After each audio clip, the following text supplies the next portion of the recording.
Bien, y estamos en comunicación con el ex legislador, referente político Silvio Belomío.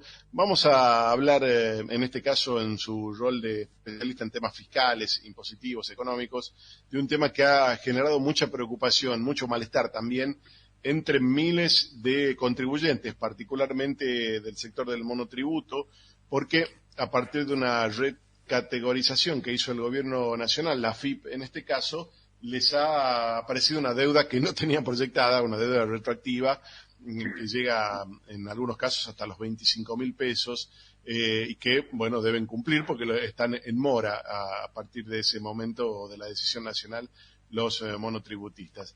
Silvio, buen día. Ramiro Garrocho, Fernando Stanley te saludan. ¿Cómo estás? Hola Ramiro, buen día. Fernando, ¿cómo les va? Feliz día del periodista, atrasado, Bueno, pero gracias, hablando de retroactividad, gracias, que valga la retroactividad en este caso. Sí, en este caso vale. Pero ¿qué pasa con los monotributistas que se encontraron con esta sorpresa? ¿Es válido lo que hizo la AFIP? ¿Se justifica? ¿Cómo lo analizás? Bueno, ahí está, hay una serie de componentes que lamentablemente Argentina, todo este tipo de situaciones pasa a ser casi normal, algo que no corresponde que así lo sea. Lo que se hizo es una modificación, en definitiva, la AFIP lo único que hace es terminar de reglamentar una ley que se modifica en abril, se promulgó en abril de este año, pero bueno, 6 meses después lo que pretende, en función de esas modificaciones, es precisamente un cobro retroactivo a los monotributistas, a quienes todavía siguen dentro del régimen del monotributo.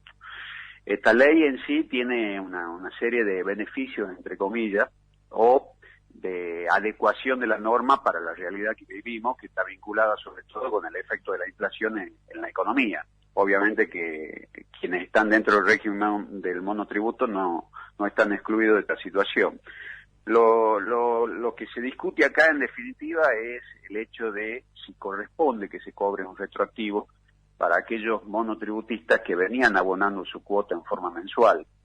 Y en eso, Ramiro, acá hay una serie de posturas y de discusiones, y también la cuestión estrictamente legal. En tributos, en la cuestión tributaria, rige siempre un principio constitucional de la irretroactividad, que es el hecho de decir, no puedo ir hacia atrás con una norma que perjudique al contribuyente. En este caso, lo que hay es una modificación de montos, obviamente que lo lleva a enero, pero ¿qué pasa con aquel contribuyente que venía pagando?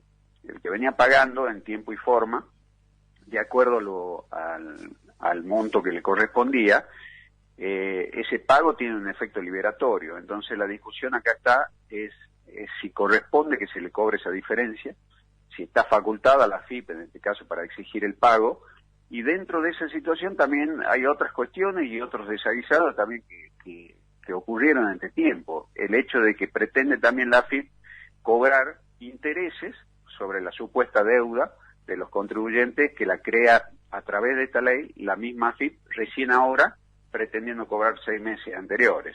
Obviamente que esto lo que ocasionó es una serie de planteos a nivel individual y también orgánicos. El Consejo Profesional argentino y el de la Ciudad de Buenos Aires lo que pretende, y lo que hizo, elevó sus quejas obviamente a la AFIP, y lo que pretende es que no se cobre directamente esta diferencia y que estos montos que se actualicen a partir de este mes, pero que detenga su acción pretendiendo cobrar hacia atrás.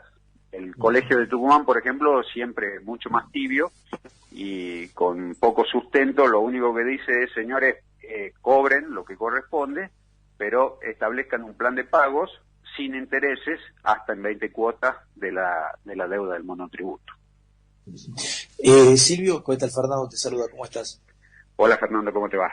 Bien, da la sensación de que en medio de esta pandemia, ¿no? Un año y chirola ya, se ha asistido mucho, o sea, se ha tratado de contener siempre a los sectores más vulnerables, que tienen garantizada una asistencia mensual por parte del Estado, a las empresas, a las grandes empresas a través de los ATP primero y de los repro después, y en el medio han quedado millones de argentinos autónomos, emprendedores que trabajan y que son siempre los que terminan sin estar en uno u otro lado, ¿no? Que quedan en el medio, y ahí es donde el Estado todavía no ha logrado hacer pie, me parece. Totalmente, eso, tener en cuenta que quienes están dentro de un régimen de monotributo precisamente entran dentro de este paradigma que vos estás graficando. La gran mayoría, bueno, son trabajadores que tratan los sobrevivientes de esta pandemia, que todavía pueden continuar con su actividad, y también ingresan y son la mayoría profesionales sobre todo, y aquellos que desarrollan actividades de servicio, que prestan servicio. Entonces, en este caso, el gran número de contribuyentes que están dentro de este régimen se ven perjudicados, y una vez más, lo que falta acá y lo que nos prima es el sentido común. Si estamos precisamente en medio de una pandemia, de una crisis económica profunda, como quizás nunca vivió Argentina a lo largo de su historia, y implementamos este tipo de normas, es totalmente lo que ocurre con la mayoría de las decisiones que están tomando la política en general y sobre todo el gobierno nacional, sin sentido común, totalmente fuera de contexto y en un microclima que no sé realmente quiénes son los que lo están asesorando. En el medio de todo esto hay errores que son gravísimos, inclusive de la misma AFIP, cosa que antes no ocurría, bueno, más allá de que uno tiene el corazoncito de la AFIP, pero situaciones por ejemplo, de lo que es el sistema propio de la AFIP, que cuando uno ingresa, me tocó por la profesión y por verlo inclusive con colegas también, que ingresaban, veían y no figuraba en el sistema su deuda. A los minutos ingresaban y figuraba la deuda con intereses. Luego ingresaban y figuraba la deuda sin intereses. Cualquier cosa. Esta situación se lleva a todos los planos, en definitiva. No hay una decisión, no hay una programación, no hay una prevención. El contribuyente está librado a lo que decida, en este caso, la modificación de la ley y sobre todo la Administración Tributaria Nacional, en este caso, que también ocurre en todas las provincias. Entonces, en definitiva, el contribuyente está totalmente desamparado, pero sí tiene el amparo de las normas vigentes y es a la cual tiene que acudir. ¿Cuál es el problema en materia tributaria? Que cuando uno lleva adelante una acción, no puede llevarla en forma colectiva. Entonces tiene que ser en forma individual, es decir, aquel que se siente agraviado con esto debe acudir a la justicia. Ahora, vamos a lo que es la estructura en sí mismo. Cuando uno está dentro de un régimen simplificado como es el monotributo, lo que quiere es que le digan, a ver, una cuota, no tengo tantos problemas, no tengo un gran sistema administrativo en mi desarrollo, ya sea profesional o de la actividad de venta, y por lo tanto no tengo una estructura administrativa de quien pueda realizar todos estos trámites y acudir a la justicia, e inclusive hasta le resulta oneroso.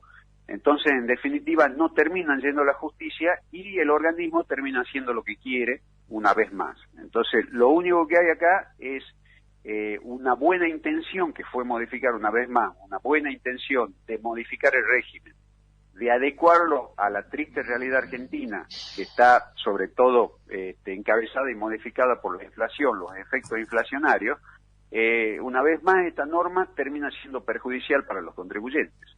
Y esta es la situación que hoy están enfrentando, un aumento del 35,3% en sus cuotas y en forma retroactiva, que eso es lo más grave de todo.